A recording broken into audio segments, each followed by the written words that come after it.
સ્મશાનો જ્યાં મનુષ્યની અંતિમ વિધિ થાય છે તે જગ્યા હવે ચર્ચાના કેન્દ્રમાં છે। વડોદરા મનપાની સામાન્ય સભામાં 31 સ્મશાનો ખાનગી સંસ્થાઓને સોંપવાના નિર્ણય સામે તડાફડી થઈ હતી। વિપક્ષ અને સત્તા પક્ષે આમને સામને આવી ગળામોડ સુધીની સ્થિતિ ઊભી કરી। વડોદરા કોર્પોરેશન દ્વારા શહેરના 31 સ્મશાનોના સંચાલન અને નિભાવણીની જવાબદારી 4 ખાનગી સંસ્થાઓને સોંપવામાં આવતા રાજકીય ગરમાવો ઊભો થયો છે। આજે ડેપ્યુટી મેયરના અધ્યક્ષ સ્થાને મળેલી સામાન્ય સભામાં આ મુદ્દે વિવાદ થયો। વિપક્ષી નેતા ચંદ્રકાંત શ્રીવાસ્તવે સ્પષ્ટ વાંધો દર્શાવ્યો અને કહ્યું કે અગાઉ સ્વૈચ્છિક સંસ્થાઓ આ કાર્ય બખૂબી નિભાવતા હતા, તેમના બદલે ખાનગી સંસ્થાઓને કામ સોંપવું યોગ્ય નથી। જ્યારે ભાજપના કાઉન્સિલર પરાક્રમસિંહ જાડેજા અને મનીષ પગારેએ કહ્યું પણ કે આ મુદ્દે પુનઃ વિચાર કરવાની જરૂર છે। જ્યારે સત્તા પક્ષના શીતલ મિસ્ત્રીએ દલીલ કરી કે આ નિર્ણય શહેરીજનોને વધુ સારી સુવિધાઓ આપવા માટે લેવાયો છે। તેમનું કહેવું છે કે અગાઉ સ્મશાનો પર કોર્પોરેશનના 4 કરોડ રૂપિયાનું વાર્ષિક ખર્ચ થતું હતું અને ફરિયાદો વધી રહી હતી। જ્યાં શાંતિ હોવી જોઈએ એવા સ્મશાનો આજે રાજકીય અખાડો બની રહ્યા છે। એક તરફ ખર્ચ બચાવવાની દલીલો છે તો બીજી તરફ લોકોના ભાવનાત્મક અને નૈતિક પ્રશ્નો। હવે જોવાનું એ રહેશે કે શું આ નિર્ણયમાંથી વાસ્તવમાં રાજકારણ હટીને જનહિત સામે આવશે કે નહીં। ત્યારે હવે વડોદરામાં જે 31 સ્મશાનો છે તેને લઈને હવે ફરીથી રાજકારણ ગરમાઈ ગયું છે અને કોર્પોરેશનના સ્મશાનોનું ખાનગીકરણ વિવાદમાં આવ્યું છે। ત્યારે આપણી સાથે નિલેશ બ્રહ્મભટ્ટ જોડાઈ ગયા છે। જી નિલેશભાઈ, સ્મશાન પર વિવાદ શું કહેશો? જી, સંસ્કારી નગરી, ગુજરાતની સાંસ્કૃતિક પાટનગરી જી સ્માર્ટ સિટી વડોદરામાં સ્મશાનનો વિવાદ થયો છે। વડોદરા મહાનગરપાલિકામાં હાલ જે સત્તાધારી પક્ષના હોદ્દેદારો છે એ લોકોને નાગરિકોને સુખ તો નથી આપી રહ્યા, પરંતુ હવે સ્મશાનનો પણ વિવાદ ઉભો કર્યો છે। વડોદરા શહેરમાં 31 સ્મશાન આવ્યા છે અને આ 31 સ્મશાન પર અન્ય એનજીઓનો કા સ્થાનિક નાગરિકો સેવા આપતા હતા।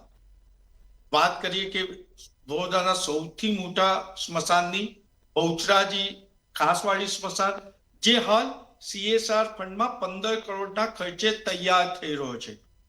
હવે નાગરિકોને જીવવા માટે તો સુખ નથી આપી રહ્યા, પરંતુ સ્માર્ટ સિટીના સત્તાધીશો મર્યા બાદ તેમના અગ્નિ સંસ્કારની વિશેષ સુવિધાઓ ઉભા કરવા જઈ રહ્યા છે, એમાં પણ વિવાદ થઈ રહ્યો છે।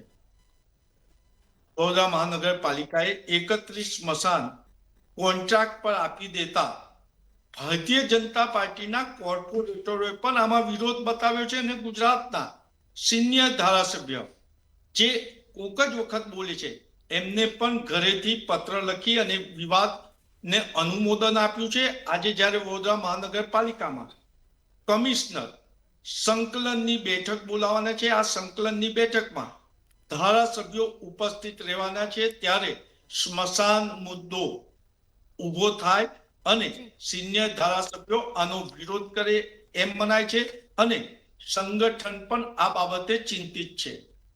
અને જે સત્તાધારી હોદ્દેદાર છે તે તેમનો લૂલો બચાવમાં એવું કહી રહ્યા છે કે જે અમે કોન્ટ્રાક્ટ પદ્ધતિથી આપ્યું છે એની પાછળનું કારણ એ છે કે સ્મશાનમાં જે એનજીઓ સેવા આપતું હતું તે છાનાના ને એના પૈસા ઉઘરાવતા હતા, એટલે લોકોની જે ફરિયાદ હતી એના માટે અમે 31 સ્મશાનો કોન્ટ્રાક્ટ પર આપ્યા છે।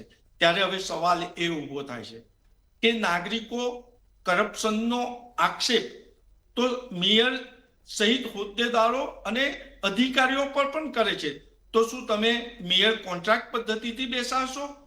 કારણ કે તમારા સત્તાધારી પક્ષના કેટલાક કોર્પોરેટર કે ધારાસભ્યો એવું કહી રહ્યા છે કે હવે કરપ્શન છેલ્લા 2.5 વર્ષમાં વધ્યું છે અને એક આર્બિટ્રેશનના મુદ્દામાં તો મેયર સહિત હોદ્દેદારોને 6 કરોડ રૂપિયા મળ્યા છે તેવી ચર્ચા છે।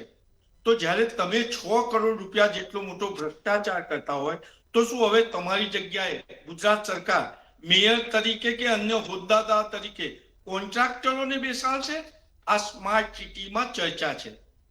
જે એનજીઓએ કોરોના કાળમાં રાત દિવસ જોયા વગર લાઈનોમાં જ્યારે મૃતદેહ હતા ત્યારે અગ્નિ સંસ્કાર કર્યા, જી એમને બિરદાવવાની જગ્યાએ પોતાના મળતિયા એનજીઓને ખાનગી કોન્ટ્રાક્ટ આપી અને ભ્રષ્ટાચારને જી નિલેશ.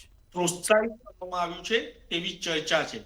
અને મહત્વની બાબત એ છે કે પ્રધાનમંત્રી વારંવાર કહે છે હું ખાતો નથી, ખાવા દેતો નથી, પરંતુ પ્રધાનમંત્રી ના નામ પર જીતતા મેયર સહિત અનેક હોદ્દેદારો ખાવામાં પડ્યા છે અને હવે સ્મશાનમાં પણ ખાયકીના જી નિલેશ. આક્ષેપ ઉઠ્યા છે. જી જી જી નિલેશ, જોડાવા બદલ આપનો આભાર. સ્મશાન પાછળ પાલિકાના 4 કરોડ ખર્ચાયા હતા અને હવે જે 31 સ્મશાનો છે તેને ખાનગીકરણ કરવામાં આવી રહ્યું છે અને તેને લઈને જ હવે મહાનગરપાલિકામાં વિવાદ ઉભો થયો છે.